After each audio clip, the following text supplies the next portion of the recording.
How's it going, everybody? I'm going to read from my blog. I've been blogging every day, 7 days in a row, and I thought I would read some of them to you. Some of it's good, some of it's not so good, but hopefully you'll enjoy some of them. So, the first article is It's an easy thrill, a quick win or fail. They say set goals, write them down, and set deadlines. I'm not against that, but I want to take a detour from the typical approach. All the stuff that happens as you pursue your goals, that's what I want to talk about. If the goal is to do X pull-ups, there's a bunch of stuff that needs to be done before X pull-ups can be accomplished. Just like with a 300, 400, 500 plus pound deadlift goal, certain weaknesses need to be built up and possibly other skills need to be refined. The entire process of the journey of getting to X is what I want to write about. All the in-between stuff you do is what life is. It's the process of challenge, difficulty, and then failure.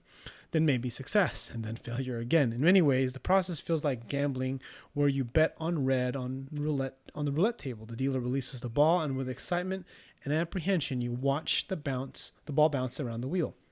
Does it land on red? It's an easy thrill, a quick win or fail. The ball bouncing from red to black and back to red again, and around the roulette wheel until it finally lands on 00. That's irony for you. There are only two possibilities, red or black. Well, while it does land on green, but that's only a 5.2% chance or a 2.6% chance depending on which style of roulette you play. Unlike the roulette wheel, we actually have control of where the ball ends up. I think the problem is that I will sometimes let the current of life move me around more than I should. Because in fact, I do have control where the ball goes. When the current of life is taking me where it's taking me, I can rarely force myself sharply in any direction, but I can nudge my course. Just like you can nudge your course. Each hour of every day, each day of each week, I can nudge myself closer and closer to a more favorable position. On each of these days, I can grind away, suffering more than I could to get there faster, or maybe I can just enjoy what I can enjoy, relish every obstacle, enjoy every detour, and make the most of it. Getting derailed with a slice of cake shouldn't make you feel too terrible about yourself when you're on a diet. After all, you did eat the slice of cake. Might as well enjoy it. Throwing stuff away. I'm a pack rat, and I bet you are too. You might not be a pack rat in a typical sense, but I'm sure there's something you hate wasting or throwing away. It doesn't always have to be physical. It could be mental thoughts, ideas, feelings that you don't want to let go of. Like getting a six-pack or getting back in physical shape. It could be the idea of eating better and making some adjustments to lifestyle. It could be that book idea, website idea, product, or life goal that just won't die.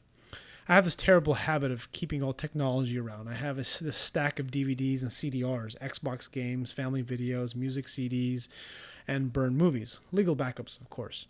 Holy crap, there's a PS2 game in there. The last time I had a working PlayStation was in 2011, before I got the yellow light of death. It was the original PS3. I'm going to psychoanalyze myself and suggest that I don't want to let go of the past. Literally. Stuff, things, and junk that I don't want to trash. I want to keep it. I think maybe because I might need it later. Oddly, what always seems to happen is that when I do need that thing, I can't find it anyway. I have to end up buying a new one. Too many choices, too many options is what holds me back. This was best described in the book Predictably Irrational by Dan Ariely. In chapter 8, he talks about keeping doors open. Here's a quote from the book. How many times have you bought something not because we really needed it, but because by the end of the sale, all those items would be gone and we would never have it at that price again? My view is that if I keep something instead of throwing it away, I give myself the option to have it available for later use to potentially save money and or time. This is rarely the case, but there's a flaw in my thinking that makes it so. This is why having a job keeps life simple. You work towards the goal of an organization. In turn, goals of the organization become yours.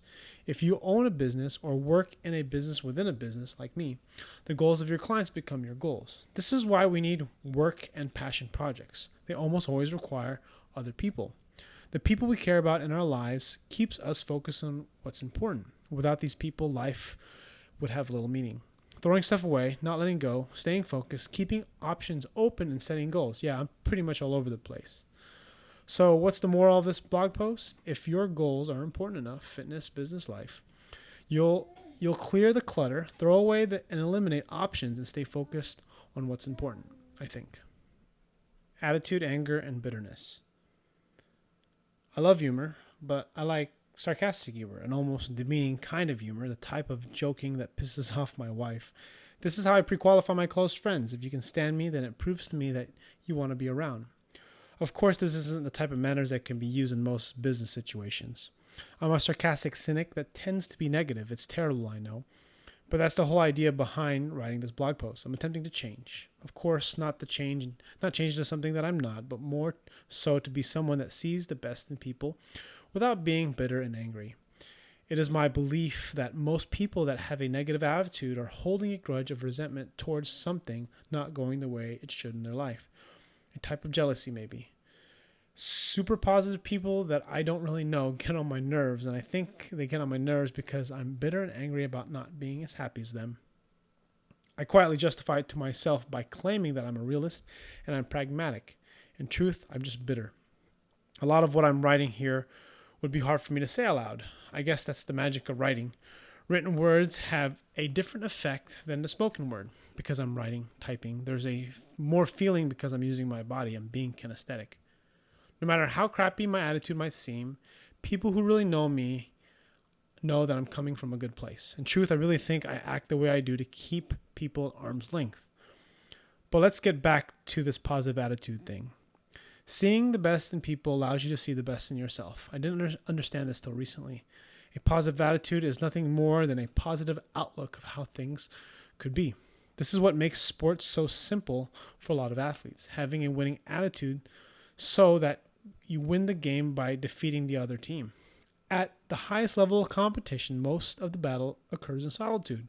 We almost get back what we give. Elliot Hulse has said in many of his videos, the world is a mirror. And when we give negativity, we get negativity back. So it is so simple. So is it so simple to be just a project positivity or a project of positivity? Yes, it is that simple. The challenge for yourself or for myself is to be genuine about it. Maybe I'll write about that tomorrow.